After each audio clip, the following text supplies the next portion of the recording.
Sebelum menonton video selanjutnya, jangan lupa like, subscribe, dan share video ini sebanyak-banyaknya ya. Bab 86.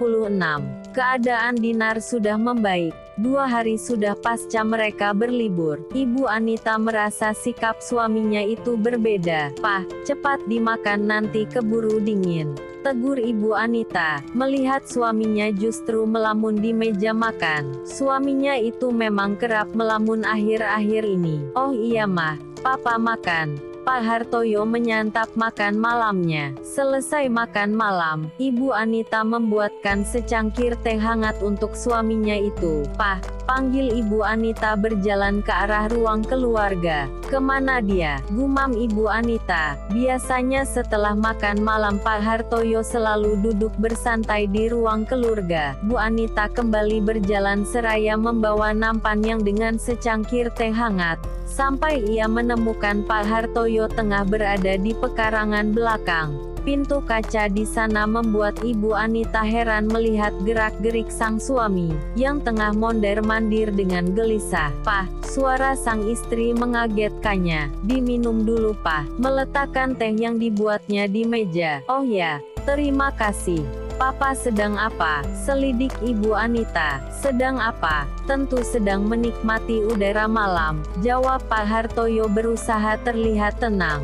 "Kenapa Papa mondar-mandir?" "Aku melihatnya," tanyanya lagi, merasa semakin aneh melihat sikap suaminya itu. "Mondar-mandir? Siapa yang mondar-mandir?" "Aku tidak mondar-mandir," Pak Hartoyo mengelak, duduk di kursi teras.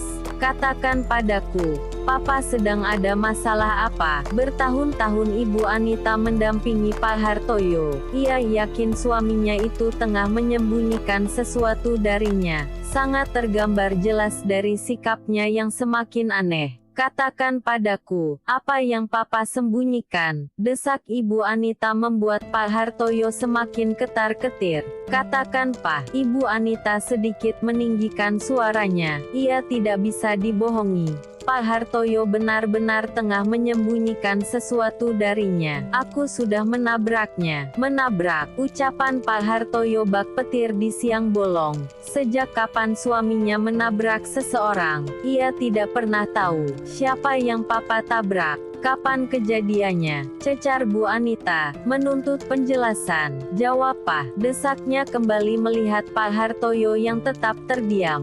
"Penjual buah, aku menabrak pasangan penjual buah saat mencarikan Dinar obat." Pak Hartoyo akhirnya mengakui perbuatannya. Tidak kuat dihantui rasa bersalah seorang diri, Ibu Anita tertegun. Kembali mengingat kejadian malam itu, sangat terlihat jelas di matanya. Sikap Pak Hartoyo yang tampak tergesa-gesa menuju rumah dengan wajah yang gitu panik. Tidak menyangka jika suaminya tengah lari dari kesalahan. "Ya ampun Papa, kenapa Papa tidak bertanggung jawab?" seru Ibu Anita merasa kecewa dengan sikap suaminya.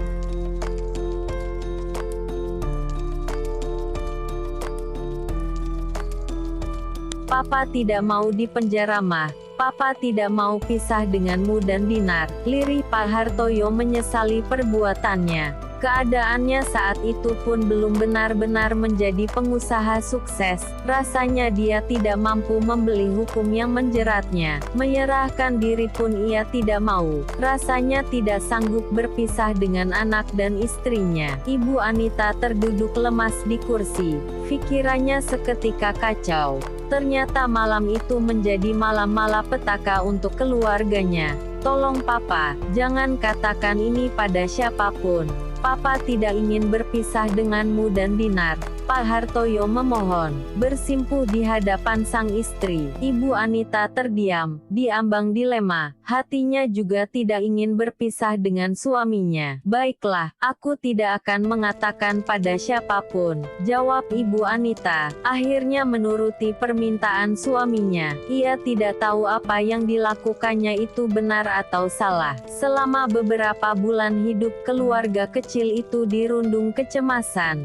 Takut jika perbuatnya terendus polisi.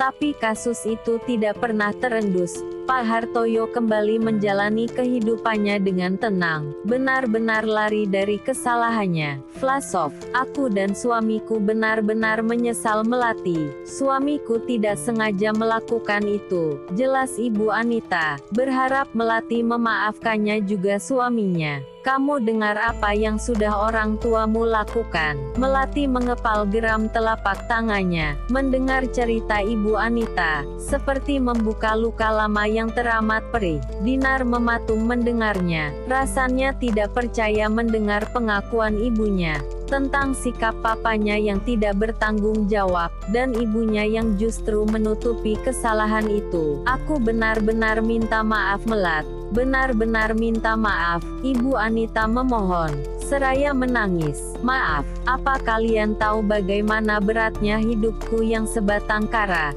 Karena ulah suamimu yang merenggut paksa nyawa kedua orang tuaku, seru Melati, mengingat betapa getirnya hidupnya selama ini tanpa kedua orang tuanya. Kalau saja aku tidak miskin, sudah kujebloskan suamimu ke penjara, lanjut Melati. Hatinya gitu hancur saat polisi menutup kasus orang tuanya dengan alasan klasik, tidak adanya saksi di lokasi kejadian, sehingga polisi menetapkan kasus itu hanya sebuah kecelakaan saja. Andai saja ia tidak miskin, pastilah sudah ia mengeluarkan banyak uang untuk tetap melanjutkan kasus itu. Melati, maafkan aku dan suamiku. Ibu Anita kembali mengiba, berharap hati Melati melembut. Nyawa haruslah dibayar nyawa. Ucapan Ibu Anita tetap tidak meredam emosinya yang bergemuruh. Dengan cepat Melati mengeluarkan senjata tajam dari saku celana jeansnya. Melati, jangan. Melihat hal itu Dinar segera berlari. Lepaskan aku. Melati berteriak saat seseorang dari arah belakang mengunci pergerakan tangannya. Cepat hubungi polisi,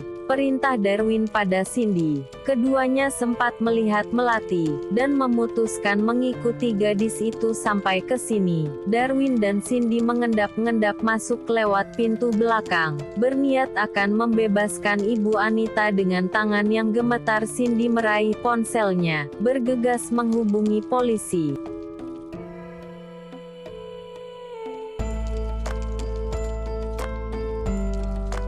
Mama, Dinar berteriak histeris mendapati sayatan di perut ibunya. Darwin terlambat.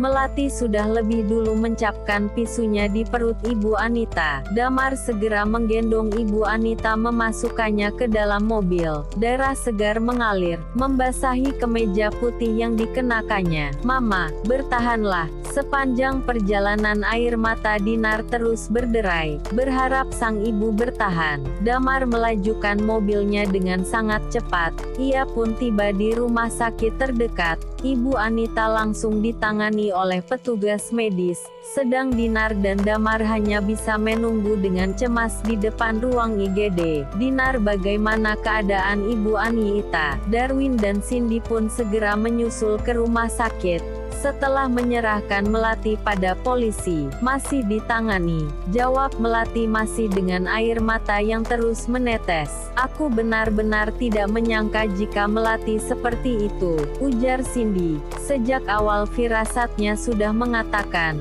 jika Melati bukanlah gadis polos biasa, dan sekarang semuanya terbukti benar. Dia benar-benar keterlaluan. Terima kasih kau sudah menyerahkannya ke polisi, ujar Damar pada Cindy dan Darwin. Jika keduanya tidak datang bisa saja Melati melarikan diri. Sama-sama. Tenanglah, semuanya akan baik-baik saja. Damar menyeka air mata Dinar yang terus mengalir. Dinar memeluk suaminya. Dinar menyadari kesalahan orang tuanya. Tapi apa yang dilakukan Melati sangatlah tidak benar. Seorang dokter pria keluar dari ruang IGD. Bagaimana keadaan ibu saya, dok? Tanya Dinar yang langsung menghampiri. Keadaan pasien kritis.